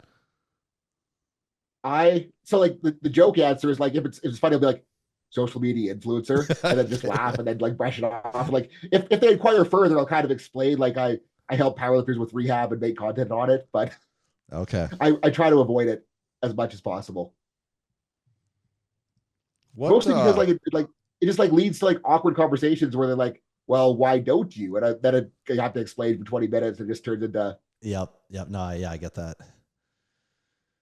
Do you ever get hot training with wearing a beanie? Man, you know what? It is the weirdest thing ever because when I was in Canada, like as a kid, as a teenager training, I would be so hot. Like every summer I would just like die and my training would go to shit. Then I moved to Florida and like my strategy for feeling okay in Florida was I'm going to wear sweater, sweatpants, and hat every single time I train in Florida until I get used to it. And then like it kind of like broke me of my heat pansiness. And now that I'm back in Canada, it's like, I feel so wrong if I'm not warm in the gym. Like if I'm not hot, it feels just wrong. And I just don't like it. So like I do get warm with the beanie on, but it's nice. Like I want that. I'm trying to get that feeling back. And I remember being a kid, like one of my training partners was from Atlanta and he would always talk about how much he missed the heat. And I'd be like, Russ, you're insane. Like that's stupid. Like it's so hot right now. This sucks. And he'd be like, no, you don't get it, bro. And I'm like, I now understand where he was coming from. Can you get multiple training sessions out of a beanie before you have to wash it, or do you have to wash a beanie after? How does? Because I don't like having to wash my stuff. You know, when it's like for example, a pair of mesh shorts. Sometimes I get more than one training session out of a pair of mesh shorts because they're not. I didn't work that hard. You know, whatever. I wasn't drenched in sweat. They're fine. I'll wear them again. And by sometimes, I mean almost all the time. Gross answer. Yeah. Prefacing this with that, but not as gross as it could be. So like I have gym beanies and I have not gym beanies. Yeah. And like the not gym beanies hardly ever need to get washed. Right. Gym beanies, they get washed, but not as often as they probably should from a hygienic perspective. But like if they get stinky, I'll wash it. If they get like actually crunchy, I'll wash it. But it's rare. I mean, I think on the I was gonna say knee sleeves get stinky and crunchy, and people still don't wash them. So you know, like exactly. And I think on the non-gym beanies, you almost want to go as long as possible without washing them anyways, because once you wash them for that first time, something's going to be different about it. Mhm. It's never going to be quite the same beanie that it was pre-wash. It's tighter. It has like a shallower fit. Like it's all off. Yeah. Yeah. Okay. So that's good beanie tips. Tommy, what do you think about overrated, underrated? I think it's time. All right. Big Seth, we've got this game we play with everyone. You're no exception. We've got a special big Dr. Seth Albersworth set of hand-picked topics that are just for you. One side tangent. Do people ever mispronounce your last name by putting a T in it? I feel like there could be a T in it that every time I look at it, I'm like, it could be Albertsworth. All the time. All the time. Like I get that feeling every time I even say it. I'm like, no, there is not a T. I know there's not. And I keep thinking it every time still. Yeah, it's not. I'm actually quite impressed. Yeah. There was, I don't know if my brother wasn't on it, but Justin Harris was talking about my brother on Blood, Sweat, and Gear the other day. And like he butchered Cole's name so bad that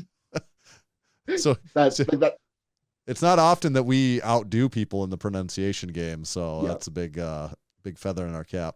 All right. So not Albertsworth, just to clarify for everyone, in case you've been saying that in your head before. I'm sure I've said that in my head before, not thinking about it closely. So we do have this hand-picked set of topics for you. It's just your job to decide if each one is overrated or underrated. You have your druthers to elaborate as much or as little as you would like, but you just have to remember you can't ride the line. You have to definitively pick over or under for each one. Yep. Okay, let's go. So... overrated or underrated, a BMX topic off the back. Overrated or underrated, Dave Mira. Underrated. And looking through your posts, it looks like you're a bit of a BMX guy. So I grew up racing motocross. So like motocross was my sport that I took insanely seriously from the age of 4 to the age of 17. BMX was kind of like my side hobby. But now that I am a fat powerlifter, riding a motocross bike is scary. Riding a BMX bike is more accessible. So that's why I'm back on the BMX, but not back on a motocross bike. All right. And so were you a Dave Mira fan growing up then? Oh, 100%. Like Dave Mira BMX on PS2 was like my freaking jam. Oh, yes. I mean, okay. was like, is Dave Mira the Tony Hawk of BMX? Is that a fair comparison? Tony Hawk is nerdier than Dave Mira. Okay. Like I'd say Matt Hoffman would be like the Tony Hawk of BMX. Okay. Yep. I remember him too. Yeah. Who more important for their sport, Dave Mira for BMX or Travis Pastrana for motocross? So that's a tricky one because like in moto, Travis isn't really known as core moto because like in motocross, like all the guys that raced are like freestyle's dumb. Right. And then Travis broke off in freestyle. So there's a bunch of people that were, anti-Travis for a lot of years because Travis stopped racing to pursue freestyle. So like in terms of like motocross, definite no. I think in terms of the big picture, getting it into the mainstream as like dirt bike riding, probably yes, Travis. That's good. Did you ever play any motocross games growing up, like on PlayStation or anything like that? Man, being in Canada and not being able to ride like 4 months of the year, I wore through PS2 controllers playing MX Unleashed. MX Unleashed, yeah, I played that game. That's what we I never was going had. to say. We had MX 2002, and God, we played that game so much. But that was lame because that was before people had done like backflips or anything. So you're so limited in like what the moves you had available to you. But we loved those games. Yeah, they were so fun. And this was probably 100% placebo, but I swear, like playing a motocross video game at least like helped somehow the next race season because like you're just like dialing line choice, you're like just nailing line choice over and over and over again. Like the physics was kind of close enough that I at least pretended there was carryover. Yeah. I can see that. Yeah, definite carryover. Yeah. And I think like the saddest thing about like my adulthood is like I got the video editing setup, whatever that I have here, and I'm like I'm gonna get MX Unleashed on my PC, and then like going back to that like at 30 versus 11. But it's like, oh, was it It's not quite underwhelming? the same. Yeah. no, but could be Yeah. worse. I like Excite Bike and that talk about underwhelming That was- motocross game. Excite Bike is not quite what I remembered it when I was a really little kid. So, Yeah, overrated or underrated ab work? under for sure. Yeah, I think you posted something recently. You were talking about standing ab, a standing ab. You're showing off a standing ab exercise, like in the Like the old Cable. the spud strap, yeah, that guy. right. Yeah. And like the reason I say under is like it's very common for pilots to be like, I squat, I deadlift, that's all the ab training I need. But if we compare it to like a muscle group like lats that doesn't really move the bar, but is still important, like a squat and a deadlift and a bench isn't enough lat training. So it's like, why would that be enough ab training? Like, yes, we need the abs to basically just hold still and contract isometrically during the power lifts, but an isometric contraction is not the best way to train a muscle. And if we want to get better at isometrically contracting, if we can get it to actually contract, we're going to be stronger than isometric. And one of like the easiest ways I can put pounds on a total very quickly is to get someone to go from 0 ab work to a lot of ab work and really strong torso. And like, obviously the gains will be then limited by how strong their supporting stuff around the torso is. But if we can get the torso to no longer be the link in the chain that breaks, they're going to do better. And like, everyone wants to be all like, my bracing technique. But like, if you were just stronger, like you don't need a perfect bracing technique to brace. You can just be strong enough to brace. And a lot of times the technical breakdown is going to be due to strength in the first place anyways. So yeah, definite underrated. I do like Makes that you sense. said. I feel like everyone's heard that before. I squat and deadlift and bench a lot. Like that's my abs are good enough. I feel like everyone's heard that no matter where or when you've trained. And like in the context of like just someone on the street, sure. In the context of me trying to put a lot of weight on my back, I would rather have a stronger torso than ignore it. Yeah. Overrated or underrated Carhartt?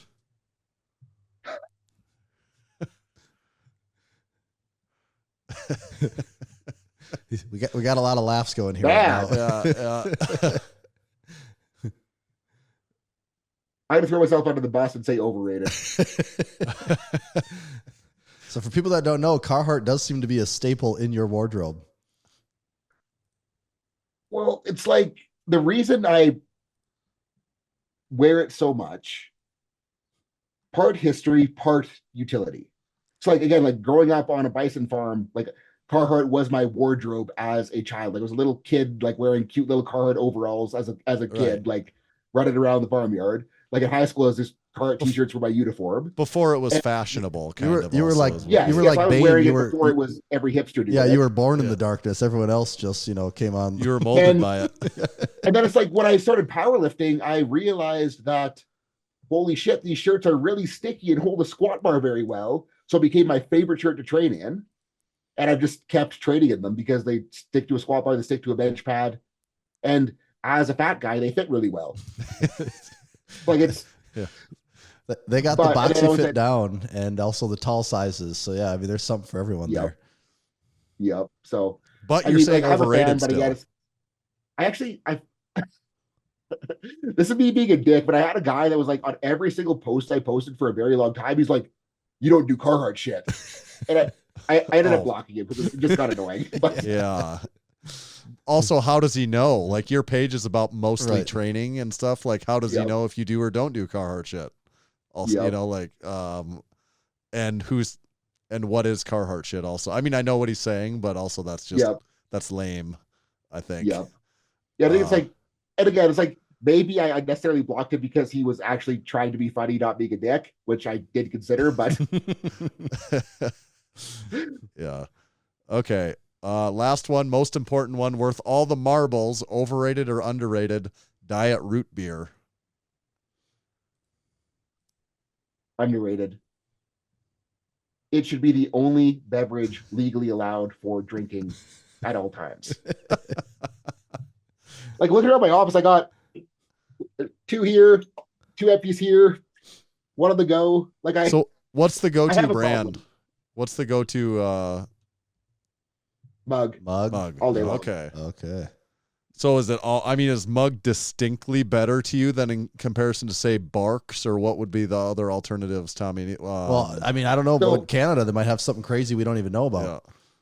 So Canada, we don't get diet barks, so that's off the table Okay. because Okay. I need to not make weight. So it's A&W or mug. A&W, Mug, there you go. Yeah. mug wins. Okay. But the problem is that due to like me being here, my brother being here, both of us probably consuming a case a day, like the grocery store runs out of mug pretty darn quickly. So we like there's a few days a week where we have to go with A&W. But Oh man. The old mug shortage. Yeah, you don't want to be caught in that Yeah. situation. yep. It's like 2020 all over again. And it's like so disappointed to like walk down that aisle being like, I had to grab my fresh case of mug and then like be like, oh, it's gone. A&W it is. But And just to humor us, because some people like to point out the way we say it sometimes. How do you say the name of the beverage we've been talking about? Would just say what we've been talking about. like root beer, like is that the word? Or you? Yeah. Yeah. You said, I think the conventional way of saying that Tommy, he said root beer, right? That's how I heard it. Yes. Yeah. Yeah. Whereas we have been criticized for saying what? Root beer. Rut. Yeah. Rut beer. Rut beer. Yeah, Root beer. Yeah. Dakota's in a strange place is what I'm gathering. That's fair. Yeah. We got one. We got one bonus one here. Okay, I great. hope you know. I think you'll know what I'm talking about. Overrated or underrated? The Reebok TR Lite. Underrated, the greatest powerlifting shoe of all time. We were out. I mean, it was a sad day for us when we realized you can't get those anymore. We love those shoes. Oh, they're so good. And like I imagine they don't make them because they didn't sell enough, but it's like, oh, I wish. I actually have like 3 pairs stashed that I'm keeping like in pristine condition just so I can have them for the rest of my life. I have a new in-box pair that I bought in like 2015 once I knew they were going away that I've never taken out of the box before. Yep. Yeah, hold on to that sucker because Yeah. We had a running gag with Jesse Burdick for years because we interviewed him at the Arnold like a few consecutive years, and we'd always ask him like when the Reebok TR Lite's coming back or what the latest is on the shoe, and he used to have answers, and by like the 3rd year he was like, please don't. He would just see us coming and be like, "Oh God, we're going to talk about the shoe that still doesn't exist." poor guy. Yeah. Okay. Yeah. So do you wear them to train still? Then do you have? Yeah, some? I wear them to deadlift in. What colorway do you have of the TR Lights? So I got one of the like limited releases where it's like the woven Kevlar or whatever bullshit going on. Yeah. So it's like they're like that blacky gray. I got 3 Okay. of those kicking around. That was like I think that was like the last color they came That's out what I with, think. kind of, wasn't Yeah, it? I think it was. Yeah. Okay, great. Good news that you passed overrated, underrated with flying colors, actually. So Perfect. that's something to be proud of. And we got to talk about the TR Yeah. Lite. We haven't talked about that shoe for probably a couple years like- now. So Glad you brought that up. But it's like so I fell for the barefoot shoe. I don't want to call it scam, but I fell for barefoot shoes. And all that barefoot shoes did for me was make it freaking impossible to wear normal shoes because my feet got so freaking wide from just the spray. Then you couldn't And go I- back to now I can't go back. So it's like if my TR Lights die, like I'm screwed. Like my feet just won't fit. Yeah. I'll have to just do RPS only and have no shoe deadlifts. you've got a full caveman, and there's no coming back. And like Yeah. what's funny on that note is like my squat shoes, like I wear a heeled squat shoe. I stole my brother's, like I'm a size 11 and a half. I stole my brother's size 13 and a halves, like just because so I could get something my foot would fit in. So like I don't want to have to wear clown shoes to deadlift too. Right. Okay. Where should people be going? You know, we talk about your Instagram channel, also your YouTube channel. I mean, where would you be directing people, whether it's YouTube, your website, or where would you want people check more out at? So YouTube would definitely be like the place to go for more better information, because it's like Instagram, you can only provide so much context in a 15-second reel, whereas YouTube, it's either like deep dive educational stuff or training vlogs, which are probably almost as valuable as educational stuff, because I try to educate as I'm training while being a little bit fun doing them. So like YouTube would be the place to go for more better Seth. If you want just like clickbait Seth, that's Instagram. What about competition wise? I know you had come back from pec surgery, or at least pec injury, and I think hit a PR raw total. Do you have plans of competing again anytime soon, raw, or what's next? So the pec was actually a year, and I guess I'm not going to pull a scar out and be a weirdo, but the pec was like a year and a day ago today. It's like, okay. And yeah, so I did the meet in May where I pulled a PR total out of my ass after that. And like, what is funny is, according to the guidelines I was given after surgery, I still shouldn't be bench pressing today. But I mean, that was, a little bit risky, kind of pushing the way I did, but I am glad that I did what I did rehab wise.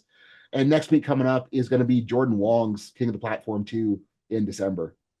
So you're going back to Florida? Yeah, seeing some old friends, and get on the platform down there, and like. And Big Jordan puts on good meets. Such a freaking good meet. Mm-hmm. Like, it's so, like, everything is so good. So I'm excited. Jordan just bought some new Ghost combo racks I saw too. So are you scoring out of a combo rack, or what's the? It's gonna be mono. Oh, it's gonna be monos. Okay. Yep. All right. So I'm excited. Got my training partners going down there too, and he's gonna whoop my ass. So that'll be fun as well. And awesome. Well, we'll be cheering for you. Yeah. Sweet. Appreciate it. Awesome. We really appreciate you coming on. This is a lot of fun. I think our listeners are going to enjoy this. So thanks for taking the time. I'm glad we got to make it happen. Well, stoked to be here, and hopefully I'm sweaty enough for their satisfaction at this point. All right. Thanks a lot, Seth. Yes. Cool beans. Cool beans. Those are grass-fed Bison Canadian cool beans. I forgot. I just thought I was going to ask him, what's the Calgary rodeo thing that we'd ask Bryce about? I wonder what his take on the like the week of festival in Calgary. Is it longer than a week? Isn't it longer than a week? Like, it's a pretty it's big like deal, a really big deal. I remember. I can't. Such a big deal that we can't even remember any details about it. It's not memorable to us. There was something about it though, but yeah. You know what is memorable to me though? It's the Strength Co. And I'm going to play a little something for you this week that I haven't played in a little while, just to give you a little Strength Co. extra little flavor here. This is the Strength Company. We've set out to build a better barbell plate on American soil. We ended up here at Wisconsin's legendary Wapaka Foundry. With over 60 years of ironworking experience, the foundry had the knowledge, technology, and processes to build our weights to our exact specifications. The Strength Company plates are slim but rugged, smooth but easy to grip, and electro-coated for durability and to look great in your gym. This is the next generation of American iron. Only available from the Strength Company. TheStrength.co. Buy their plates. Check out their podcast. It's okay. And speaking of shoes for powerlifting, this episode is also brought to you by Barefoot Shoes. Are your feet ready to go full caveman mode and get bigger than they've ever been before? Because Barefoot might be able to help you get there. Tanner and I have been big fans of barefoot footwear for several years now. I can't report that my feet have gotten any wider though. That hasn't been the case for me. Maybe I just need to start bulking up more. Maybe that's what's holding me back. Yep. Go to the website right now. They have a ton of shoes to pick from, between low tops, high tops, suede, canvas, boots in multiple colors. One thing that really has caught my eye is the Bruin boot. And if you check out this bad boy, they have the Bruin boot as the Bruin Patriot colorway, the Patriot Crazy Horse colorway, which a couple unique things about this. One, it's a barefoot boot, but two, it's made in America. and they have taken their Bruin boot and given it just a few more of those traditional touches that you'd expect to find on a heritage style work boot. And God, that thing looks good. It is a really, really cool looking boot. I'd love to see one of those in person. If you'd like to get I haven't seen this colorway before. have you seen the Patriot Crazy Horse one? I'm looking that up. Yeah, right doesn't now. that boot look nice? That does look pretty sweet. Yeah, they've just done it's still that same silhouette, but they've just done a few things that cleaned up. The biggest difference is they got rid of that fold on the tongue, that like gusset. Yep. You know, and it just really cleans up the profile of the whole thing. I really like how that boot looks a lot.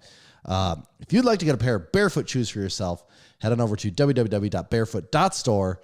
And while you're there, make sure to use code Massenomics to save 10% on your next order. That's barefoot.store. Code Massenomics will save you 10%. Thank you, Barefoot Shoes. Thanks, Barefoot. Yeah, so a lot has happened, Tanner, since we have last podcasted, besides me getting sick and just a lot of goings-ons. But I did see you went to a concert, so I want to hear some details of this. We took a little road trip up to Grand Forks, North Dakota. Speaking of almost being in Canada, when you're in Grand Forks, you are almost in Canada. That is up there. You are not far from it. We went up there, my wife, and we took my son, my 13-year-old son. His favorite music artist is Zach Bryan, and also arguably my wife's favorite, at least in a handful of favorites. It's probably on her Mount Rushmore, but it's his by far favorite, and he knows like every album, what song is on each album. He knows there's like a 10-member band, and he knows every member of the band, and got them all down. Yeah, so he knows more about this music artist than I've ever known about any music artist.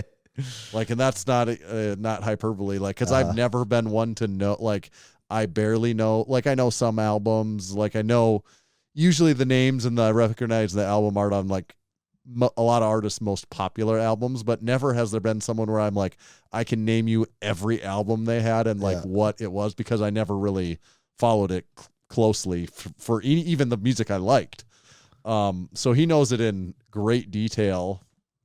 So he loved it. It was his first concert ever, and it was 20-some thousand people, sold out, packed.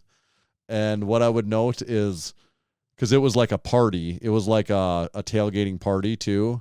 Like, so outside, we got there, you're saying, or outside? Yeah, okay, yeah. Before it starts. At whatever the Olaroos Center, it's where UND plays. Okay, that's what I wasn't even sure if that. Okay, so the venue is the football stadium they have. Yeah, there? the football stadium, which is 20-some thousand, but it was a big outdoor, like, there's these bands playing outside in the parking lots, and like, I mean, there was 20,000 people there for like tailgating 10 hours. I mean, like, it was.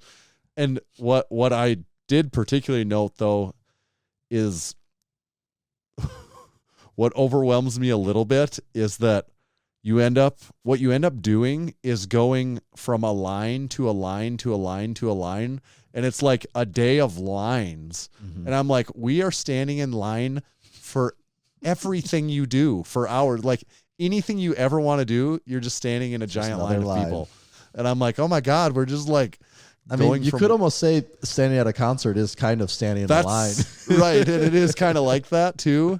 But there's just like, especially the way that this, like when you had to go to the bathroom, it's like, oh, get in line. You want something to eat, get in line. You want to buy something from the merch thing, get in line.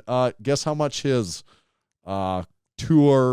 Quitting Time Tour hooded sweatshirt was. Oh, the hoodies go for like $90 now, don't they? $90. Yep. That's $90. like T-shirts were like 50 or 60. Yeah, that's like everyone in the merch industry. And I'm like, our prices are too low, dude. It's the merch thing. They charge band merch is just insane.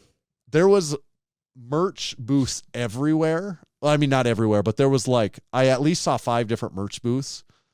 And the one we went up to, like when we first got there, we naively were like, oh yeah, here's the merch booth, like walking right up to it. It's all gone. And too. someone's like, oh, here's the line. Oh. And we were like, oh, right here. And then like we had to walk around the corner.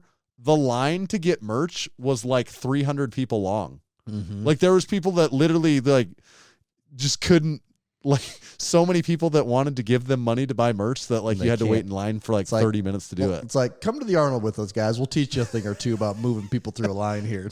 Their system sucked.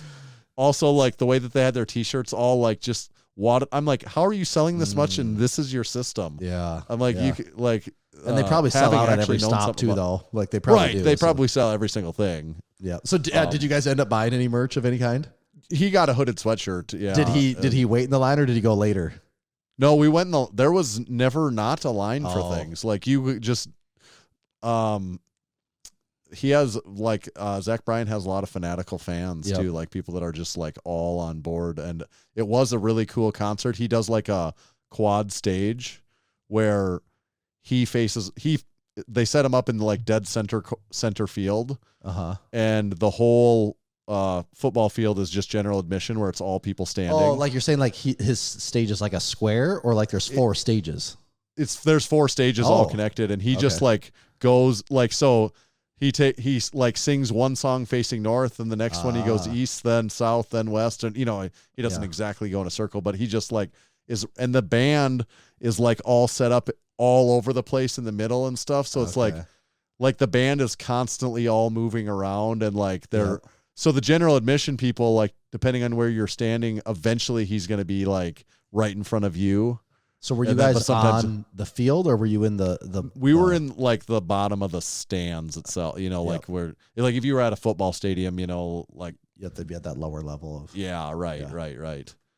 But it was lights, they put on a very good whether you like the music or not. And I like the music, and there's a few songs in particular I like. I'm just not a huge fan of the catalog. Like I don't know all of, and it's the classic thing where anyone after a while they kind of start to sound the same. Yeah. But even like I experienced this at Red Hot Chili Peppers one point in time when I'm like, haven't they played this song already tonight? And then I'm like, oh no, they just really, really sound alike when I'm really sitting here just taking it in. I'm like, sound, yeah, that's like their sound. And that's his is that same thing you experience where it's like, no, that's just what his music sounds like. Okay, did you guys go to one of his concerts like a year or two ago or not? My wife did. Okay, but you did not? I did not. She went to one in Sioux Falls. Oh. So this is the first time I've seen him. Okay, because I was like, I know Tanner has definitely talked about his concerts before, but I couldn't remember if it was you going or Mary going or what the first one I've been to. So it was good. It was really fun. We tailgated in the parking lot and we're taking shots of Fireball and playing catch with the football and stuff. So that was all. Yeah. Like that was like the funnest part to me was just like and everyone's the pregame. Like we have a football there and like everyone that walks by is like, oh, throw it to me. Yeah, And it's just like it's just like a college football game or just tailgating, any tailgating you did. So I really enjoyed the tailgating aspect of it. Yeah. The concert, I also like that long of a thing. Like by the end of the concert, I am tired. Yeah. Like I only have so many hours of stuff in me. So, and then I don't know if we parked in the worst spot possible in that parking lot, but I mean, we didn't move getting out of there for Couldn't get probably out. an hour and a half. Really? Like it was just gridlock, not moving, and all this like people constantly trying to like get 2 inches closer. Yeah. Yeah, right. And like everyone's like, no, you cannot go in front of me, and like people almost getting in fights over the Yeah. And I'm like, there's nobody moving. Like, how can nobody be moving for so long? What I mean, somewhere I'd be like, as far as the eye can see, there's not a car moving in any direction. And like, how is this possible? Someone has to be exiting this place right now. Yeah, we're all just sitting here actually. And there's like one car broken down on the side of the road and no one actually is moving. But so we didn't, and then we stayed in a little town south of there because we didn't have a hotel there. And we didn't get there till like 1:30. Oh, really? Yeah. Was the concert done like 11-ish or 11:30 maybe? Yeah. But I mean, we waited in the parking lot for like 2 hours, hour and a half. Like without moving. That would be, after some of the concerts I've gone to, that would be a struggle to have to go through that.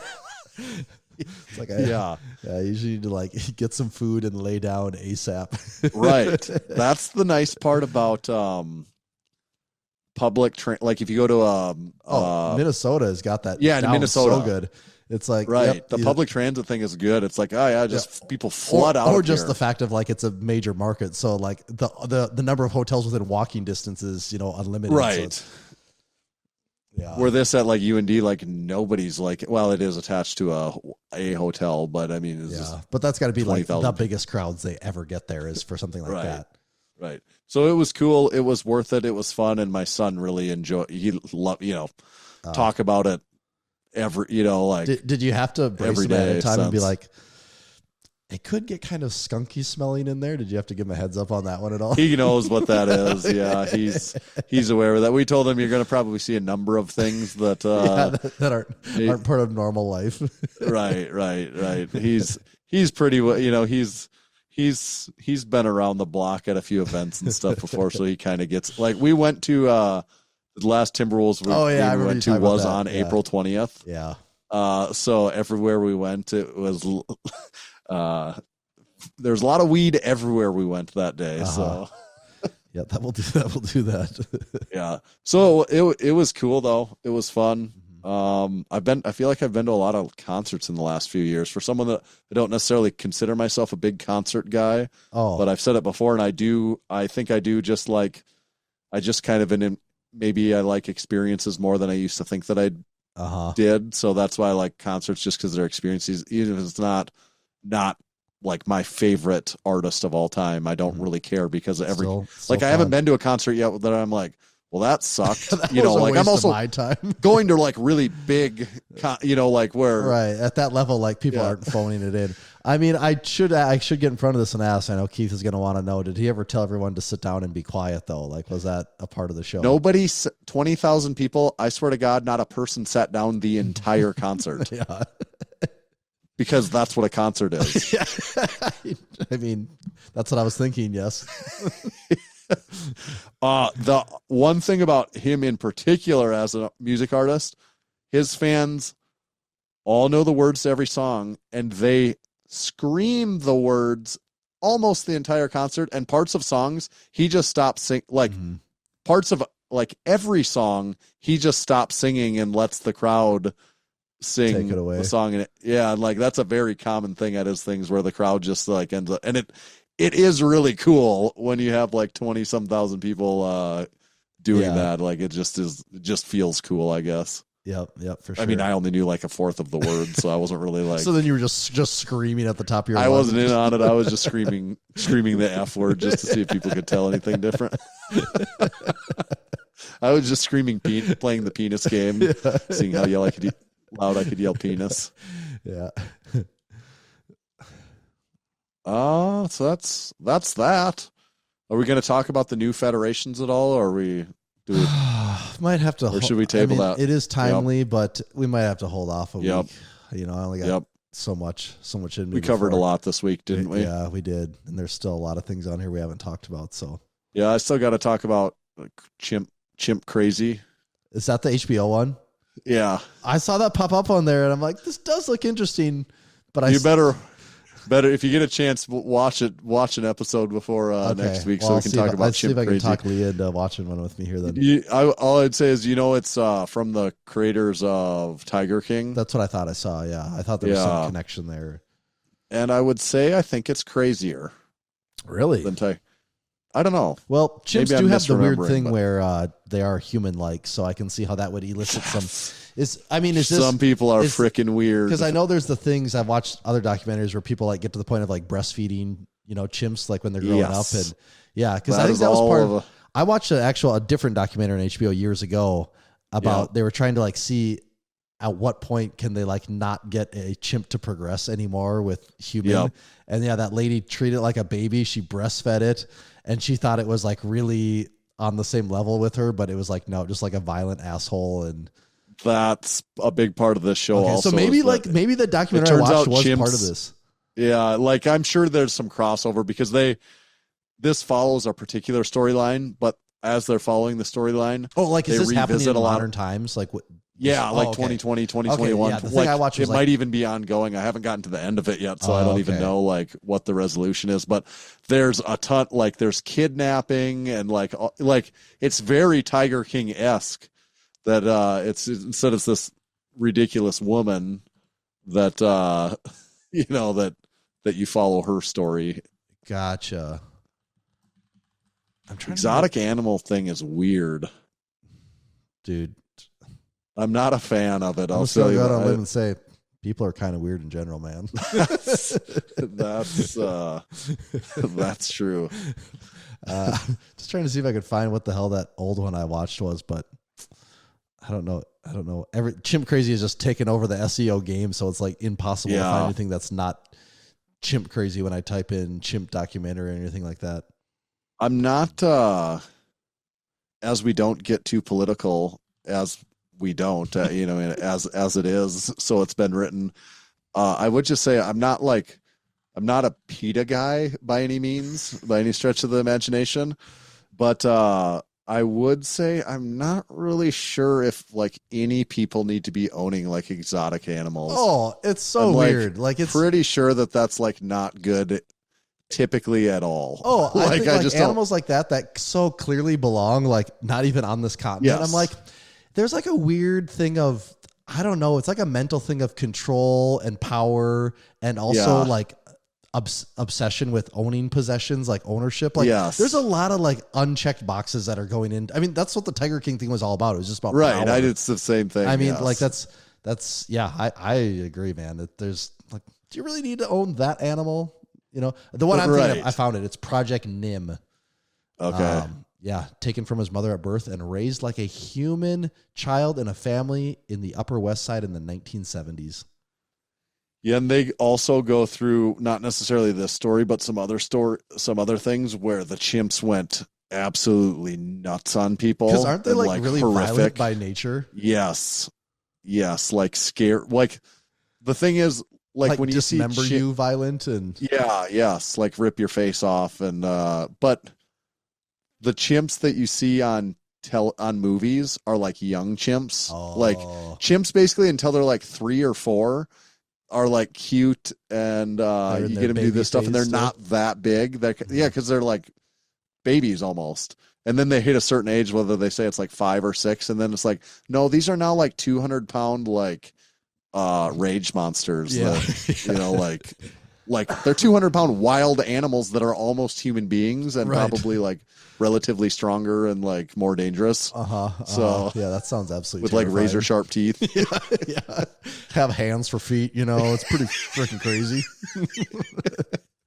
So like if you can created a monster, like that's what that thing is. Yeah, you give it like feet, I am. hands and I would say after ill-tempered. watching a couple episodes of it, I am far more afraid of chimpanzees than like I have a really healthy, respectful fear of them now that I'm like, yeah, I'm never getting near a chimpanzee. Like I don't even care if it's a little cute one. I'm not letting it hang on my shoulder, and for that matter, I'm not even doing it with a monkey. Yeah, don't like even I'm let like that I thing do look not at have. me. Yeah.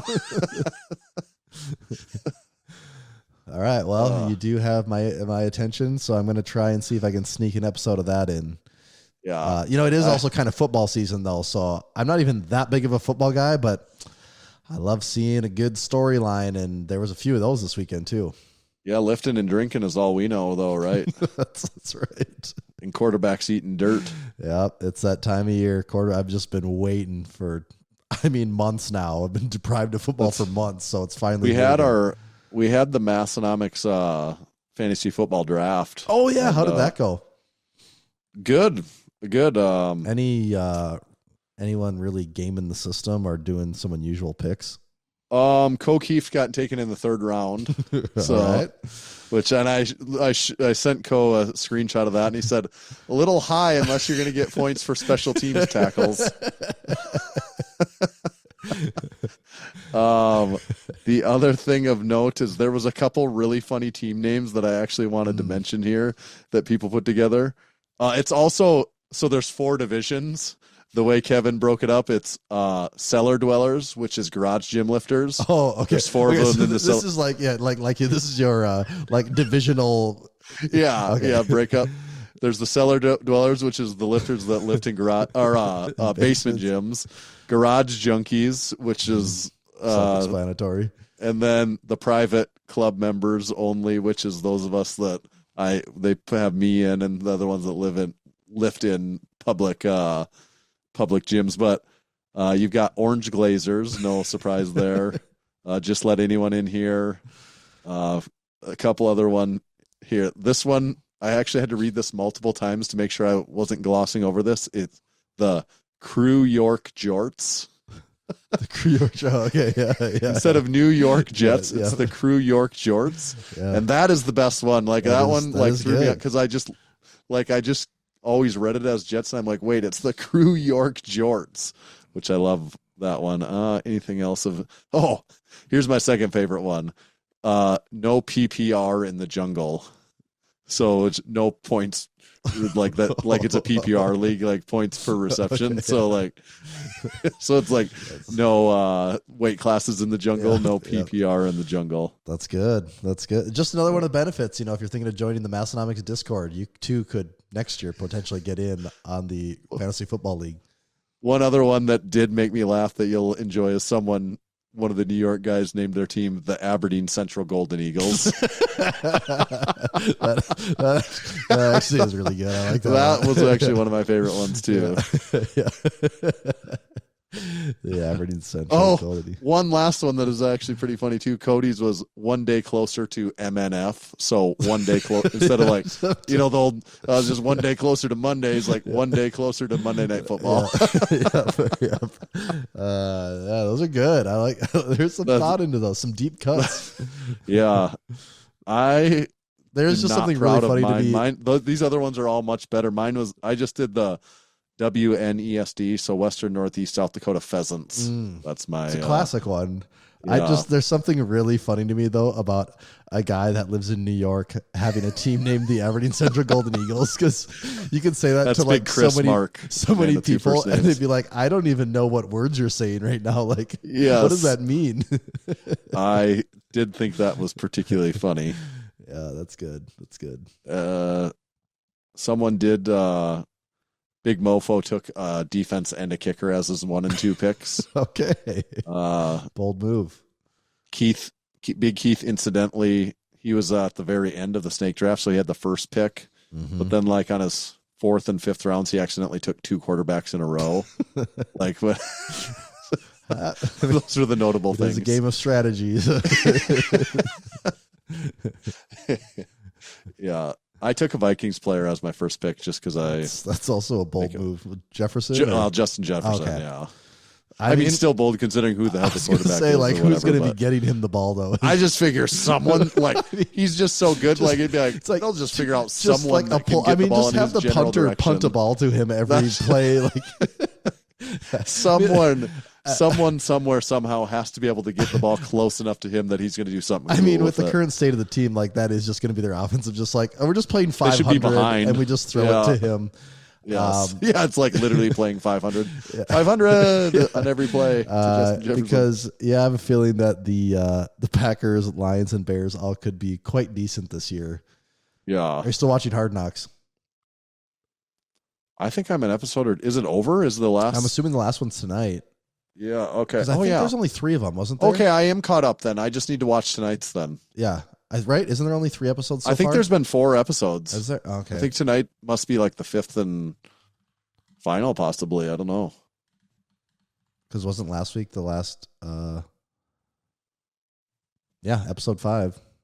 So yeah. Okay. Yeah, it's Hard Knock life. I've actually been keeping up with it because I have found it entertaining. Hard Knocks is good. Mm-hmm. All right. Should we bring this one on in? Yeah, bring it on home, should. Johnny. All right. Make sure to like us on, subscribe to our YouTube channel. We had last week's episode was with Mitchell Hooper. Don't miss that one if you haven't listened to it yet.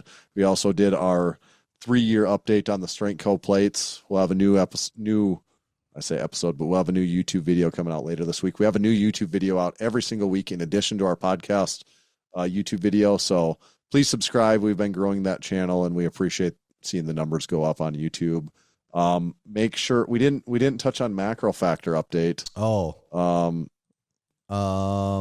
Here, we should write that down so we can talk about it more. Okay. But I guess we'll talk about it more next week. Very quick would be a lot of people must have felt somewhat inspired by our conversation because there was a surprising number of people that actually did sign up and used our code. Yes. And yes, thank you for doing that. That is awesome. We kind of expect like almost no one to do it. So there was definitely more people than no one that did it. And I think that's pretty exciting that we talked about it and that number of people were like, you know what? It is a good idea to start tracking my macros. So hopefully people are seeing some results or learning something if it's their first time doing it. And then, sign up, use discount or use Massenomics as your MarcoFactor code. It gets you like an extra free week. Mm-hmm. And then we get something in return that we obviously appreciate. So please do that. Please consider doing that. Most importantly is the line in the sand on becoming a supporting member. You have to do that. You have to do it right now. Just stop listening to this, press pause. We're not going to say much else important anyways. It's ending right now. Just go sign up to become a supporting member. That's it. Tommy, where do they find you at? You can find me at Tomahawk_D. You can follow me at Tanner_Bear. Just make sure to follow Massenomics at Massenomics. See ya.